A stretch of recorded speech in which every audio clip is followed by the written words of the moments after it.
ہم اپنی روح کو غذا کیسے پہنچائیں؟ تو یہ مسئلہ ہے نا، ایک ضرورت ہے نا ہماری.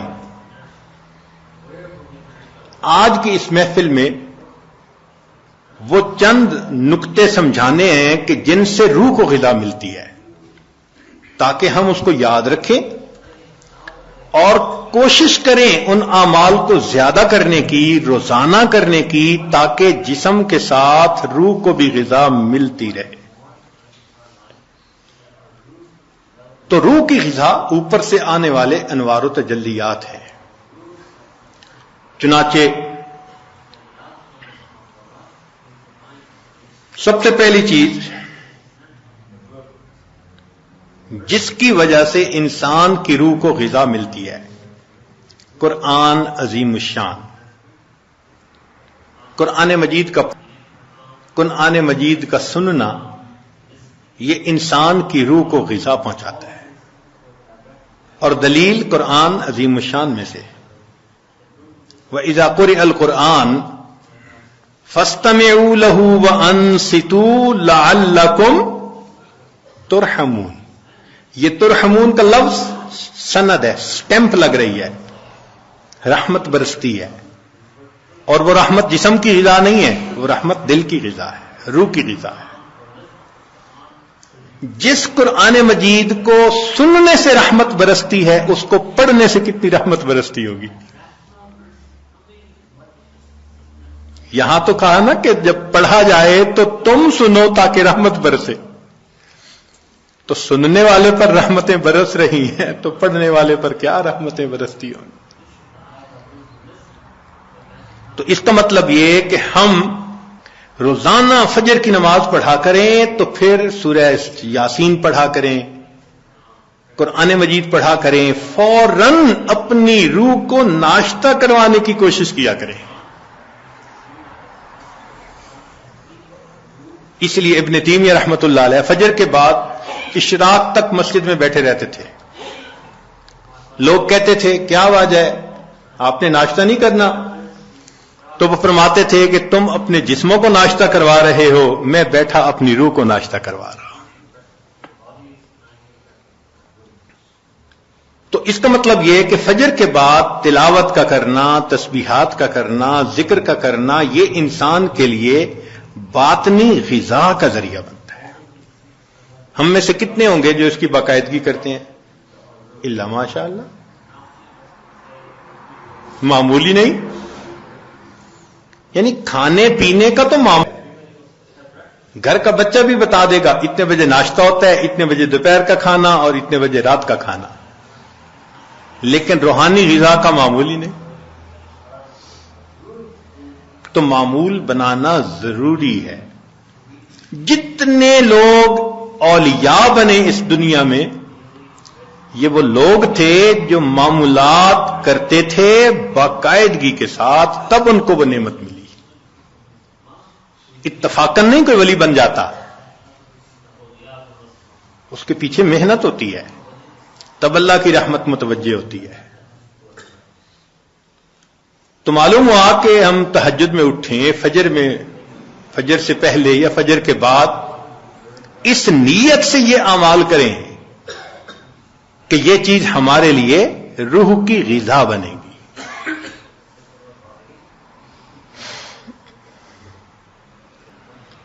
ہمارے اکابر جب دن کے کام کاج سے فارغ ہوتے تھے تو مصلی پہ آ جاتے تھے، رات گزار دیتے تھے مصلی کے اوپر.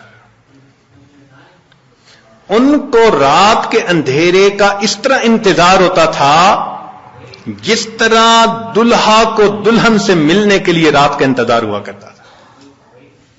ایسے وہ رات کے منتظر رہا کرتے تھے. عشاء کے وضو سے فجر کی نماز پڑھنا، رات کا بیشتر حصہ نوافل میں کھڑے رہنا، حتیٰ کہ ہمسائے کے لڑکے بچے ان کو چھت کے اوپر ایک مینارہ سمجھا کرتے تھے.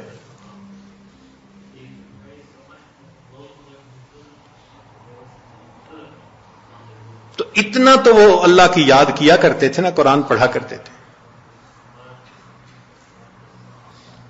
اور ہمارے قریب کے زمانے کے بزرگوں کا معمول ایک منزل روزانہ کا.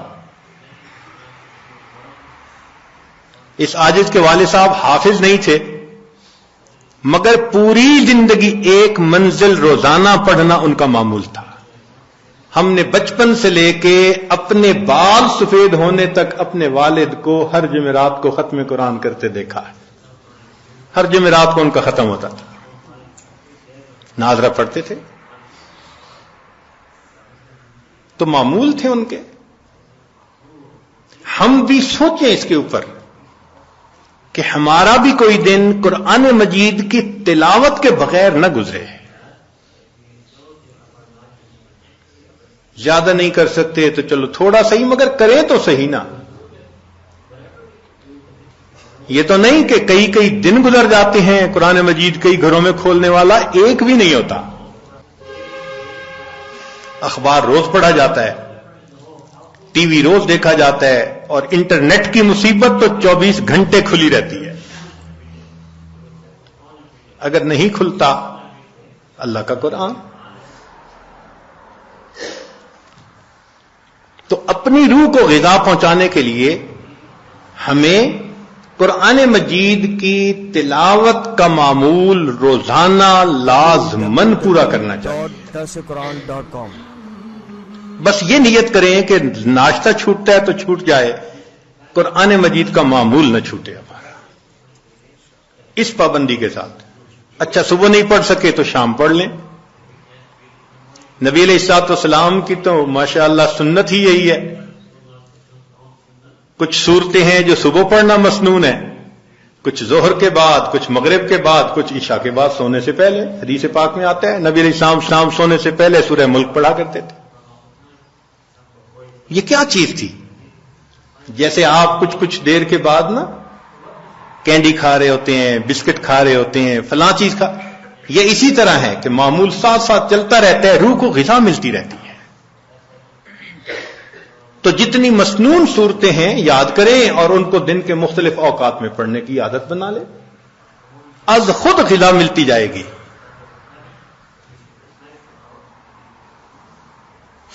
اور جو حافظ قرآن ہوں ان پر تو اللہ کی خاص رحمت, وہ اپنی منزل کے حساب سے پڑھیں. ہمارے اکابر تو ایک آیت پڑھتے تھے, پوری رات گزار دیتے تھے. پہلے یہ بات ذرا عجیب لگتی تھی کہ ایک آیت پڑھتے پوری رات. پھر ایک چیز نکل آئی جس کا نام ہے چنگم. ہم نے بعض بچوں کہا کہ جتنی دیر بیٹھے ہیں منہ چل رہا ہے. پوچھا بھئی یہ کیا مسئلہ ہے؟ کہنے لگے جی بس یہ چنگم ہے, اس کو چبانے میں مزہ آتا ہے. بھئی اگر ایک گھنٹہ ایک ہی چیز کو چبانے کا مزہ یہ پا رہے ہیں تو ہمارے اکابر بھی ایک آیت کو بار بار پڑھ کر کندے مکرر کا مزہ لیا کرتے تھے. ان کو بھی مزہ آتا تھا. تو پہلی چیز جس سے ہم نے اپنی روح کو غذا پہنچانی ہے وہ کیا چیز ہے؟ قرآن مجید کی تلاوت کرنا. صرف ثواب کی نیت نہیں ہونی, ثواب تو ملے گا, یہ بھی نیت ہونی ہے کہ میں نے اس کو آداب کے ساتھ, توجہ کے ساتھ اس طرح پڑھنا ہے کہ اللہ کی رحمتیں برسیں اور میرے دل کی ظلمت کو دھو دیں.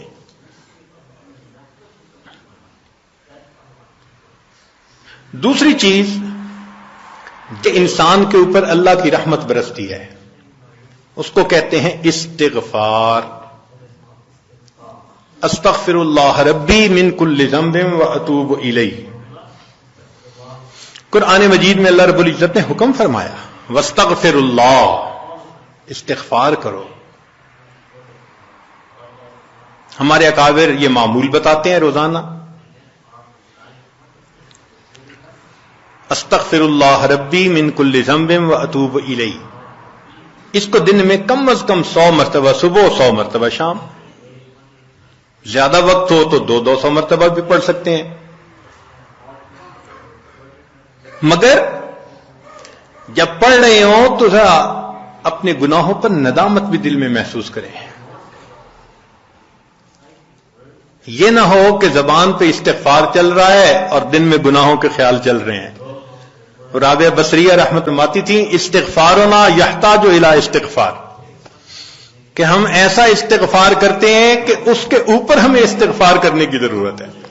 سبح برکف توبہ برلب دل پر از لطف گناہ، ہاتھ میں تسبیح، زبان پہ توبہ اور دل گناہ کی لذت میں پڑا ہوا ہے. معصیت را خن میں آیت بر استغفار ماں، میرے استغفار کے اوپر تو گناہ بھی کھڑا ہنس رہا ہے. تو ایسا استغفار نہ ہو، صحیح ندامت کے ساتھ ہم استغفار پڑھیں تو اللہ تعالی کی رحمت برسے گی. دلیل قرآن عظیم الشان، بات پکی. اللہ رب العزت شاد فرماتے ہیں لولا تستغفرون اللہ لعلکم ترحمون، قرآن کی آیت. اگر استغفار کرتے تو کیا ہوتا؟ اللہ تعالی رحمت برساتے. تو اس کا مطلب ہے یہ گارنٹیڈ بات ہے کہ استغفار کرنے سے اللہ تعالی کی رحمت برستی ہے، انسان کے روح کو غذا ملتی ہے.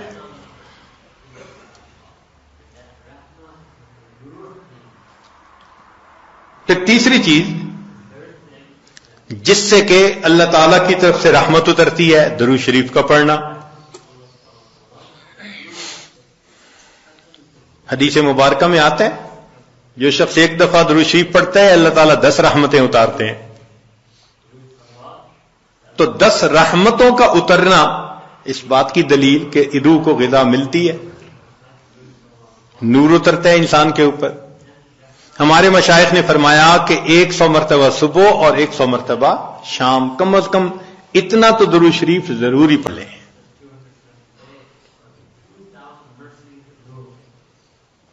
ایک صحابی رضی اللہ عنہ پوچھتے ہیں اللہ کے نبی صلی اللہ علیہ وسلم میں کتنا درود شریف پڑھوں؟ فرمایا زیادہ پڑھ، چوتھائی حصہ. زیادہ پڑھو گے تو فائدہ زیادہ. اللہ کے نبی صلی اللہ علیہ وسلم آدھا حصہ. بھائی زیادہ پڑھو گے تو زیادہ فائدہ. 3 حصے. فرمایا اور زیادہ، تو 4 حصے.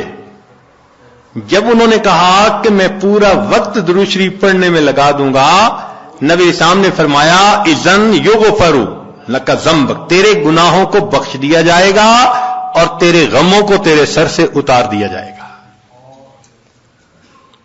تو درود شریف کے پڑھنے سے اللہ تعالیٰ گناہوں کو معاف کرتے ہیں اور دھو دیتے ہیں. صدیق اکبر رضی اللہ عنہ فرمایا کرتے تھے کہ ٹھنڈا پانی آگ کو اتنا جلدی نہیں بجھاتا جتنا جلدی درود شریف کا پڑھنا انسان کے دلوں کی ظلمت کو مٹا دیتا ہے.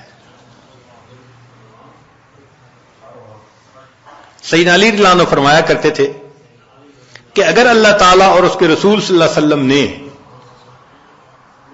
تسبیح، تکبیر، تحمید، تہلیل ان کے فضائل نہ بتائے ہوتے تو میں اپنا پورا وقت درود شریف کے پڑھنے میں گزار دیتا. تو ہم بھی درود شریف پڑھیں کم از کم 100 مرتبہ صبح اور 1 مرتبہ شام. اس سے کیا ہوگا کہ دل کو غذا پہنچ جائے گی. چوتھی چیز اللہ کا ذکر کرنا، ذکر لسانی یا ذکر قلبی جیسا بھی معمول ہو. ذکر کے کرنے سے اللہ تعالی کی رحمت اترتی ہے. اور حدیث پاک سے دلیل نزلت علیہم السکینہ، ان کو رحمت ڈھانپ لیتی ہے. ملائکہ آ جاتے ہیں ان کے اوپر. جہاں لوگ مل بیٹھتے ہیں مختلف جگہوں سے آئے ہوئے اللہ کو یاد کرنے کے لیے، تو ذکر کرنے سے سکینہ کا نازل ہونا بھی اس بات کی دلیل کہ انسان کے دل کو غذا ملتی ہے. ذکر سے ذات کی محبت بھی پیدا ہوتی ہے. جتنا جس چیز کا تذکرہ زیادہ کریں اتنا اس سے محبت ہوتی ہے. تو کثرت ذکر کا حکم اس لیے کہ اس سے اللہ رب العزت کی محبت انسان کے دل میں بڑھتی ہے. یہ نغمہ فصل گل و لالا کا نہیں پابند، بہار ہو کے خزاں لا الہ الا اللہ. ہمیشہ ذکر کرنا ہے، ہر وقت کرنا ہے. موسموں کے بدلنے کا اس پہ اثر نہیں ہوتا.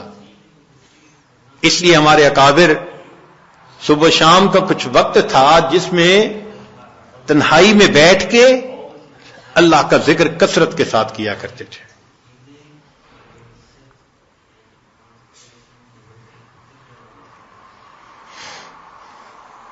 پھر پانچویں چیز جس سے کہ انسان کے اوپر رحمت اترتی ہے وہ ہے اتباع سنت. جتنا ہر عمل سنت کے مطابق ہوتا جائے گا اتنا اللہ کی رحمت ہم پہ برستی جائے گی.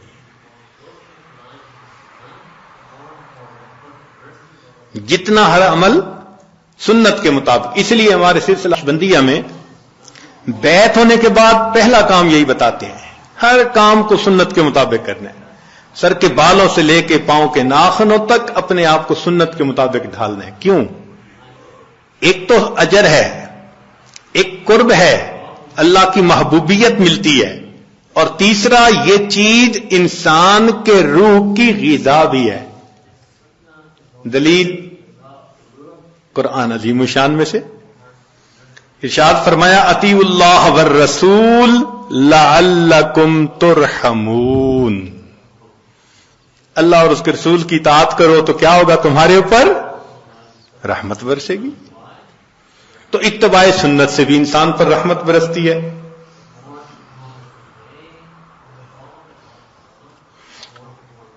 پھر چھٹی چیز اہل اللہ کی صحبت اختیار کرنا. قرآن مجید میں تو حکم دیا گیا یا ایھا الذین آمنوا اتقوا اللہ وکونوا مع الصادقین. یہ کونوا حکم ہے، اور حدیث پاک میں بھی حکم دیا گیا. نبی علیہ السلام نے ارشاد فرمایا علیکم بمجالسۃ العلماء واستماع کلام الحکماء فإن اللہ تعالی یحیی القلب المیت بنور الحکمہ کما یحیی الارض المیت بماء المطر. کہ جس طرح بارش کے اترنے سے اللہ مردہ زمین کو زندہ کر دیتے ہیں، اسی طرح اہل اللہ کی حکمت بھری باتوں سے اللہ دلوں کو زندہ فرما دیتے ہیں. تو دلوں کو غذا کا ملنا حدیث سے ثابت.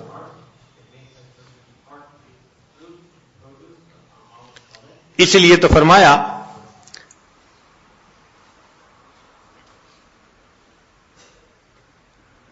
کہ انسان کہیں نہ کہیں اپنا تعلق جوڑے. مجدد ثانی رحمۃ اللہ فرماتے ہیں کہ ان مشائخ کی نظر شفا اور ان کا کلام کیمیا ہے. ان کا کلام کیمیا اور ان کی نظر شفا ہے. ہے وہی تیرے زمانے کا امام برحق، ہے وہی تیرے زمانے کا امام برحق جو تجھے حاضر و موجود سے بیزار کرے، دے کے احساس زیاں تیرا لہو گرما دے، فقر کی شان چڑھا کر تجھے تلوار کرے. تو یہ مشائخ کی صحبت میں اسی معلوم رحمۃ اللہ فرماتے ہیں گر تو سنگے خارہ مرمر شوی چوب صاحب دل رسی گوہر شوی.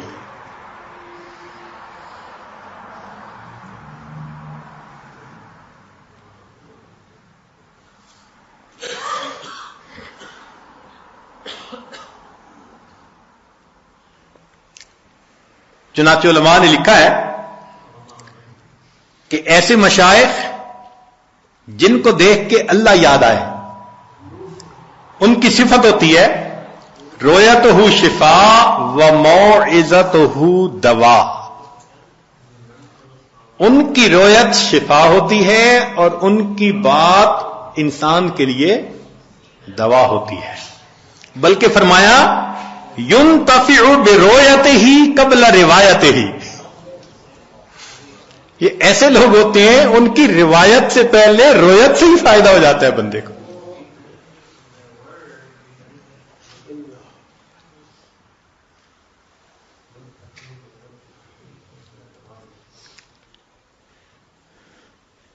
ساتویں چیز جس سے کہ انسان کے دل پر نور اترتا ہے وہ ہے تقوی کو اختیار کرنا. اس لیے ہمارے مشائخ جہاں اتباع سنت کا تلقین کرتے ہیں وہاں ساتھ گناہوں سے بچنے کا بھی حکم دیتے ہیں. بھئی گناہوں سے اپنے آپ کو بچاؤ، اور گناہوں سے بچنا، مشتبہات سے بچنا، اسی کا نام تقوی ہے. جتنا تقوی اختیار کریں گے اتنا اللہ کی رحمت برسے گی. جی، تقوی اختیار کرنے سے بھی رحمت برستی ہے. وہ کیسے؟ دلیل قرآن عظیم الشان. قرآن مجید کی آیت ہے، اللہ ارشاد فرماتے ہیں وَاتَّقُوا اللَّهَ لَعَلَّكُمْ تُرْحَمُونَ. تم تقوی اختیار کرو، تم پر رحمتیں برسائی جائیں گی. تو تقوی کے اختیار کرنے سے بھی رحمت برسی. اس لیے یہ مہینہ رحمت کا مہینہ کیوں کہلاتا ہے؟ اس لیے کہ یہ ماہ سیام ہے، اور سیام کا اصل مقصد کیا ہے؟ لعلکم تتقون، اور تقوی سے رحمت برستی ہے. اس لیے اس کو شہر الرحمہ کہا، شہر الغفران کہا، حدیث مبارکہ میں شہر عظیم کہا اس شہر اس مہینے کو. اور ہم تو صرف رمضان کی برکتیں اگر لے پائے تو بڑی بات. ہمارے مشائخ تو پوری زندگی اسی ترتیب پہ گزارتے تھے. فرماتے تھے الدنیا یوم ولنا فیہا صوم. دنیا ایک دن کی ہے اور ہم نے اس ایک دن میں روزہ رکھا ہوا ہے. یعنی گناہوں سے بچنے کا روزہ، یہ مقصد تھا ان کا. پوری زندگی اسی طرح گزار دیتے تھے. اس لیے فرمایا للصائم فرحتان. روزہ دار کے لیے دو خوشیاں ہوتی ہیں. فرحت عند الافطار، ایک تو افطار کے وقت خوشی، وفرحت عند لقاء الرحمن، جب رحمان سے ملیں گے اس وقت بھی خوشی ہوگی. اس لیے یہ رمضان کا مہینہ انسان کے دل کو منور کر دیتا ہے.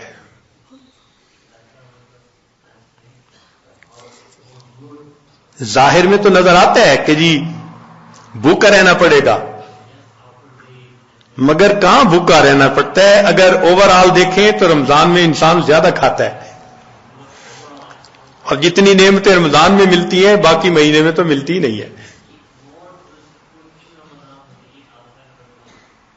مگر رمضان المبارک میں واقعی روزہ دار پر اللہ کی رحمت برستی ہے.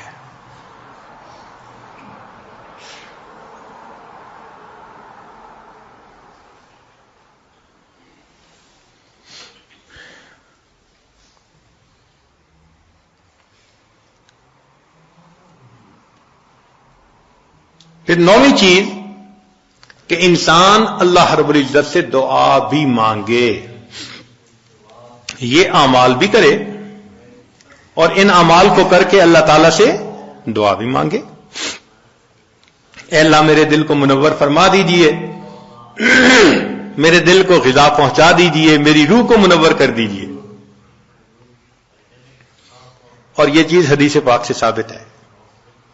نبی علیہ السلام جب فجر کی سنتیں ادا فرما کے مسجد میں تشریف لے جاتے تھے تو حدیث پاک میں ہے کہ راستے میں نبی علیہ السلام دعا مانگتے تھے اللہم اجعل فی قلبی نورا وفی بصری نورا وفی سمعی نورا وفی وعن یمینی نورا وعن شمالی نورا ومن خلفی نورا ومن امامی نورا واجعل لی نورا. اللہ مجھے ہی نور بنا دے. اب یہ دیکھیے کتنی اہم بات ہے. ہم میں سے کتنوں کا معمول ہے اس دعا کو پڑھنا؟ اللہ ماشاء اللہ بہت کم لوگ ہوں گے جو باقاعدہ پڑھتے ہوں گے. اللہ کے حبیب صلی اللہ علیہ وسلم نے تو ہمارے لیے یہ دعا سکھائی ہمیں.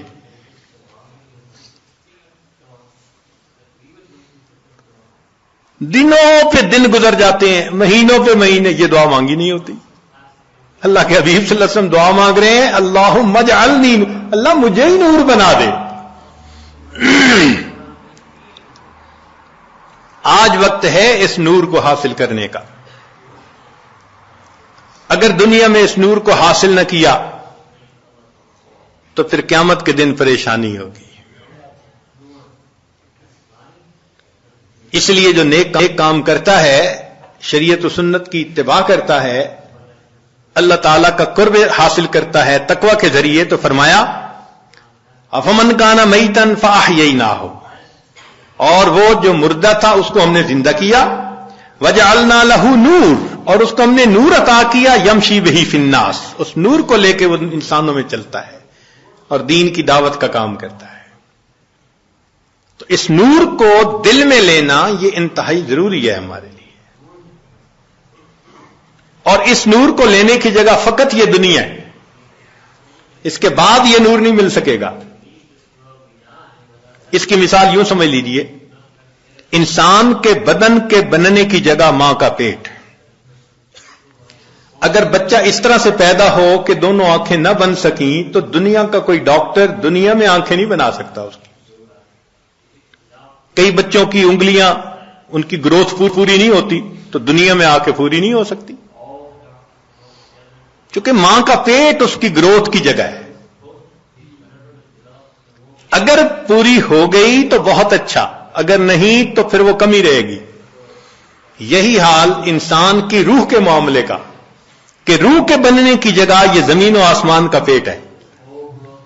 بن گئی روح تو بہت اچھا، نہ بنی تو آگے جا کے نہیں بن سکے گی۔ چنانچہ قیامت کا دن ہوگا تو ایمان والے اپنے نور کو لے کر اللہ کے حضور جائیں گے۔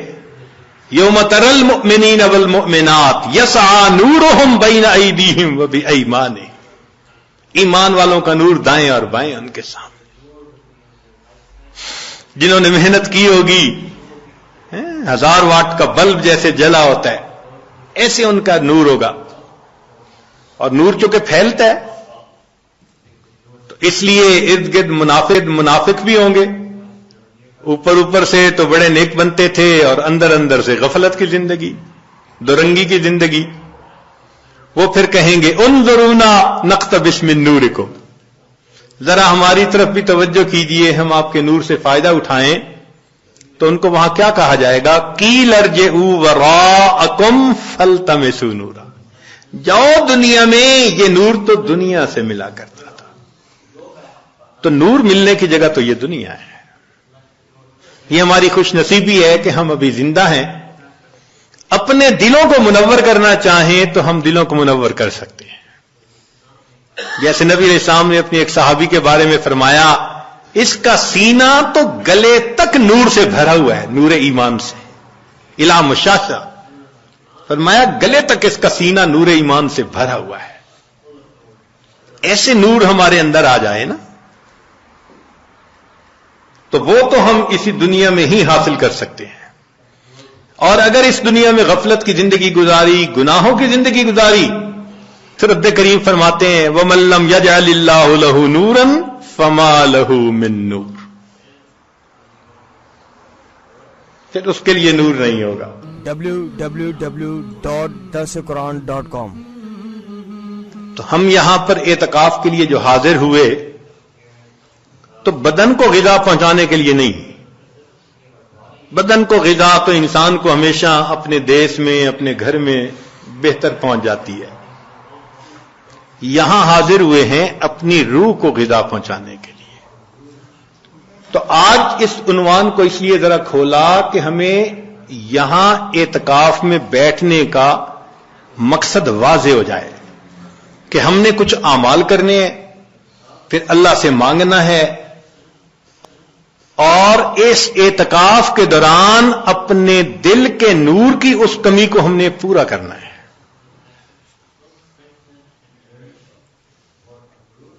اور اگر اس کمی کو پورا نہ کر پائے اور زندگی کا وقت گزر گیا، پھر حسرت اور ندامت کے سوا کچھ نہیں ہوگا۔ ذرا سوچئے تو صحیح، قیامت کا وہ دن ہوگا جب انسان روشنی کو تلاش کرتا پھر رہا ہوگا اور اندھیرا ہوگا چاروں طرف. اور پھر اگر حکم دے دیا گیا کہ اس کو لے جاؤ جہنم میں، اللہ اکبر کبیرہ. روح البیان تفسیر میں لکھا ہے کہ 10 جانور جنت میں جائیں گے.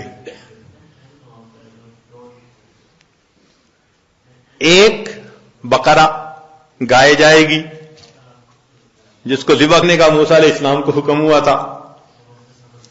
یونس علیہ السلام کی حوت مچھلی، القبش اسماعیل علیہ السلام کا، ان کی جگہ جو مینڈا ذبح ہو گیا تھا وہ بھی جنت میں جائے گا. اجل ابراہیم علیہ السلام کا، جس کو وہ بھون کے لائے تھے فرشتوں کو کھلانے کے لیے. نملہ سلیمان علیہ السلام کے لشکر کو دیکھ کر جس چیونٹی نے بات کی تھی، النمل ایتھا النمل ادخلوا مساکنکم، وہ چیونٹی بھی جنت میں جائے گی. ہدہد جس نے سلیمان علیہ السلام سے گفتگو کی تھی وہ پرندہ بھی جائے گا. صالح علیہ السلام کی ناقہ اونٹنی بھی جنت میں جائے گی اور نبی علیہ الصلوۃ والسلام کی ناقہ بھی جنت میں جائے گی. اور عزیر علیہ الصلوۃ والسلام کا گدھا بھی جنت میں جائے گا. اور 10واں اصحاب کہف کا کتا بھی جنت میں جائے گا. اب ذرا غور کیجئے وہ کیا منظر ہوگا کہ یہ جانور تو جا رہے ہیں جنت میں، اور جس کو اللہ نے آنکھیں دی، دل دماغ دیا، نعمتیں دی، وہ انسان اپنی غفلتوں کی وجہ سے جہنم میں.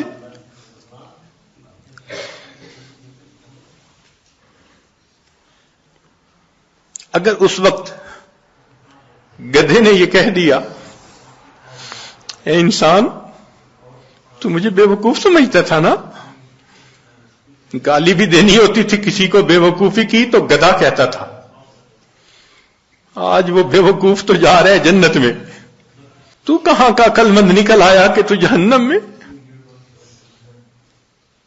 ما جاءکم نذیر، ڈرانے والا نہیں آیا تھا. کہیں گے ڈرانے والا تو آیا تھا. لو کننا نسمع او نعقل ما کننا فی اصحاب السعیر، اگر ہم سنتے، ہماری عقل کی رتی ہوتی ہمارے پاس تو ہم پھر جہنم میں نہ جاتے. اس کا مطلب یہ کہ ہم سنتے نہیں، سوچتے نہیں. اور گدھے کی بات تو ایک طرف رکھ دیں، اگر اصحاب کہف کے کتے نے اس وقت کہہ دیا کہ تم تو مجھے ذلت کی نظر سے دیکھتے تھے نا، اور میرا نام تو گالی تھا نا، اور میری حالت تو یہ تھی تم خشک ٹکڑا کھلاتے تھے، میں تمہارا در نہیں چھوڑتا تھا، اور تمہیں جو پروردگار روز نعمتیں کھلاتا تھا تمہیں اس کا در یاد نہیں آتا تھا. میں ایک روٹی کی خاطر تمہارے گھر کا ساری رات جاگ کے پہرا دیتا تھا، اور تم اپنے رب کی عبادت کے لیے رات کو 2 نفل پڑھ نہیں سکتے تھے. کتا جنت میں جا رہا ہوگا اور یہ حضرت انسان غفلت کی زندگی گزارنے کے بعد جہنم میں جا رہا. چہ جائے کہ وہ وقت آئے جب انسان حسرت کرے اور اس کا علاج کوئی نہ ہو.